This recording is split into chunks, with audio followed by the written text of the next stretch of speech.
Here again with another Shameless Season 6 episode review video. Before I get into that though, pretty important, if you aren't caught up to the point where I am and rewatching or watching Shameless, or you're just not entirely sure, then you definitely need to take the initiative and pay attention to the episode's title, which of course I'll mention as well as put in the description.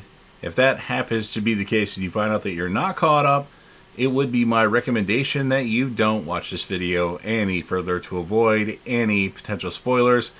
And for those of you that are wondering, I have seen Shameless all the way through at least one time, some episodes multiple times.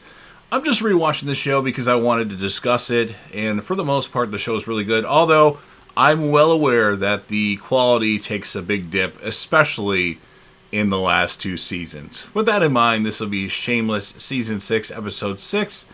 The title of this episode is called NSWF. And this will be my review, reaction, recap after just finishing watching the episode. Carl's chilling with some hotties in a indoor swimming pool. Hotels are for ballers, Carl says. Nick is still bummed out about that bike, and he's going to make it right. Erica is told she groped Debbie during the night, and she apologizes, and Debbie says, no worries. Frank talks to Debbie about what Erica did.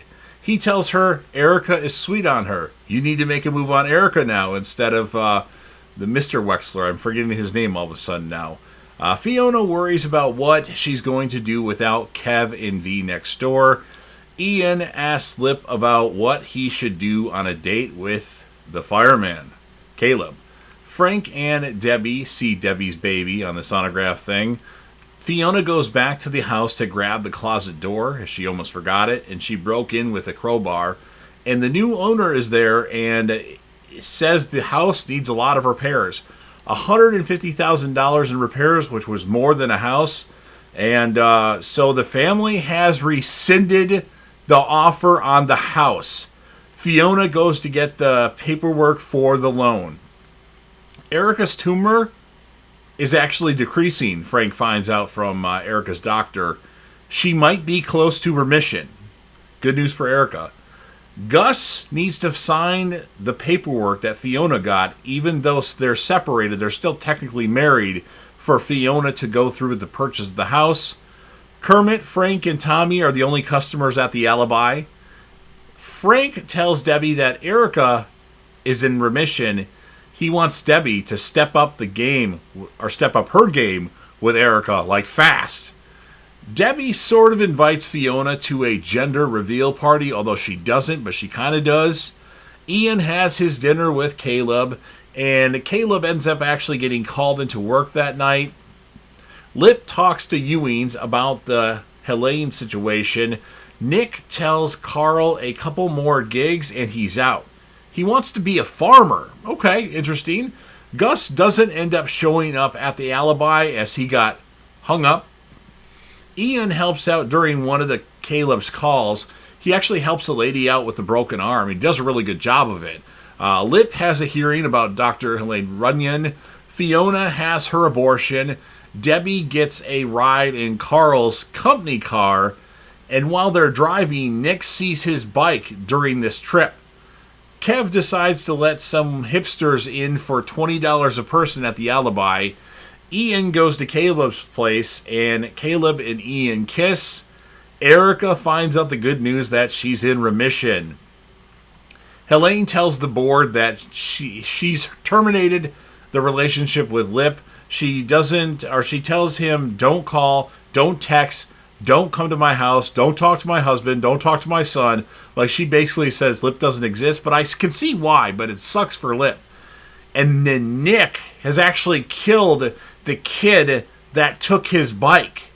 Like, he was that distraught about the bike for, I believe it's a kid that he killed. And of course, Nick is arrested.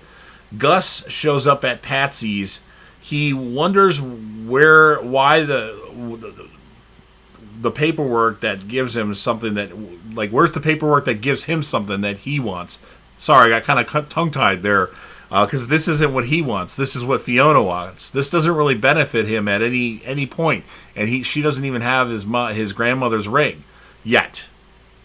So Gus dumps coffee on the paperwork. So first he did the F word, and now he dumped coffee. Initially he was a really good guy, but he's turning out to kind of be a sleazeball. Although I can kind of relate, like I can see his reasoning, but man, it was a house that Fiona already was living at. It's not like she's getting a brand new house.